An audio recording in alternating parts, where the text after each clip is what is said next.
We are just a couple of days away from the release of Football Manager 26. After 2 long years, we are finally getting a new game. The game that is meant to be a revolution. But the main question is it a revolution? In this video, we will look at every single trailer and new feature announced for Football Manager 26 and comment on them throughout this video.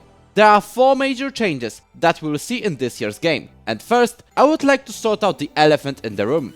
The new graphics engine. The main talking point of the new game. And the reason why we never saw Football Manager 2025 being released. The graphics engine was the first thing that the Sports Interactive, the studio behind the game, showed us. Expectations were very high, and when the video of the game footage finally arrived, I mean, it's not super realistic, not even close, but it's an improvement compared to Football Manager 2024. You see, for the entire history of Football Manager, the game was using its very own engine. But now, following this tweet by Zealand from 5 years ago, Sports Interactive moved to Unity to make this game look better and more realistic. In terms of the quality of graphics, we've seen an improvement, but there is still a lot of room to make it better. And that room is already shown in some cutscenes, such as in this zoom in on the Premier League trophy. We will most likely not see an improvement in terms of the player faces anytime soon, with a simple reason: Sports Interactive might not get the rights for it, especially that quickly.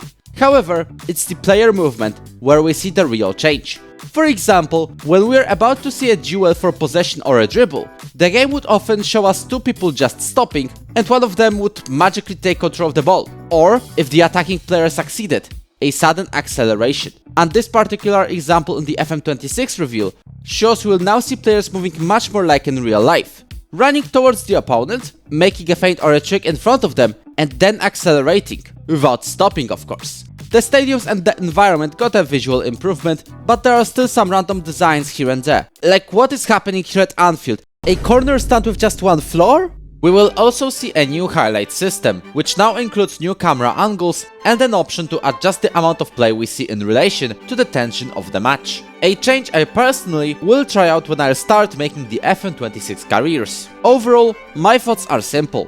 Great to see the game becoming much better looking. But what we've seen is the floor. The ceiling is still far up there, and we'll only see it in like FM28, 29. Speaking of the game looking better, it's time to look at the new user interface. Basically, we moved from a look of the 2000s website to a modern website. The most noticeable change is the location of what was the sidebar. Now, it's the drop-down menu on the top of your screen. The UI looks much cleaner compared to previous games, but it will take quite some time to get used to it. The portal, which is our main menu of sorts now, and where we are supposed to spend most of our off-the-pitch time, also saw an improvement, with much better usage of space available. Another huge change is bookmarks, something that was in FM24, but in the default skin, nearly unavailable. Good to see us having better access to them. Player profiles also look cleaner, but aside from the looks, the only massive changes are the relocation of set pieces attributes as a separate category and new player roles, but more on them later in the video. And as we're here, you may as well subscribe to my channel. I have some plans for Football Manager 26 content, and it even includes some unique save ideas. The third big change is the addition of the women's game. Already promised in 2021, it finally makes its debut this year. We'll get to play 14 different women's leagues, including the 2 tiers in Sweden, England and Spain. Of course, the addition of the women's game attracted the attention of some players who, to say the least, are not happy and declare they will not play the game with women included. And to be honest, I don't understand the frustration.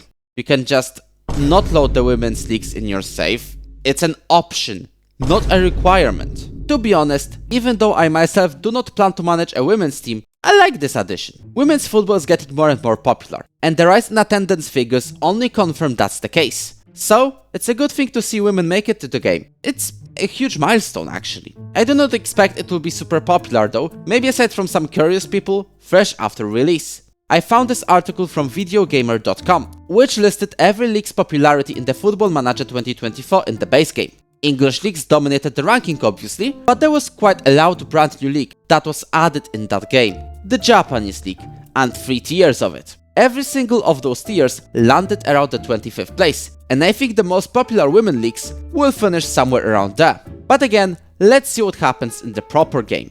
Speaking about the leagues, some people noticed that in Football Manager 2024, we had 55 countries available, and in the FN26 trailer, there's 58. Does it mean we're getting new countries or leagues? Sorted Out SI forum speculates about those leagues, but nothing is confirmed as of October 4th when I'm recording this. The only thing we know is that we have the official Premier League licensed, but that was announced a year ago. The final big change is the overhaul of the tactics. The main talking point is that we've got the in-possession formation and the out-of-position formation being separate now. Something I really noticed recently during a Champions League match between Galatasaray and Liverpool. If you saw the home team attacking, they were deploying a 4-3-3, and where they were out of possession, they were switching to a 4-4-2. Now, you can make this switch in the game. This change means we've got brand new roles for both attacking and defensive situations. Some of the already existing roles also got new names. For example, Metzala became, I think, a wide or channel central midfielder. This is actually a change I don't like.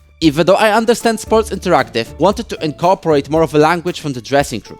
I mean, no one ever says Metzala in the pre-match briefing, but it's part of the Football Manager tradition, and what's more, it sounded cool. We've also got something helpful for the newer players, to be exact, the visualizer, which will show us how the formation will and should look like in different situations. My only problem is about the location of the instructions, although that's the UI issue. Swap it with the recap of all instructions and I think we're sorted here. Most of the tactical options we all know have just changed appearance, but not their functionality. There's also something called the FMpedia, where we'll be able to find a tutorial for every element of this game. Something cool for the new players, and a common thing in any strategic or just more advanced game. So, although I reckon most people will still go to YouTube for help, I really like this feature. I believe this new game revolves more on the topic of the visual appearance and making it more suitable for the newer players rather than the actual gameplay. And I think that while FN26 took a huge step forward, we are still far away from the game in its full potential. Especially with the removed features, such as the social media, which at least produced some iconic moments, or international management. I'm still looking forward to this game and the videos we'll make here throughout this game cycle, because I'll be honest, it's all for content. And speaking of content, as the last challenge of Football Manager 2024, I tried winning the Champions League starting from scratch in 10 seasons. The video about this challenge is available on your screen right now.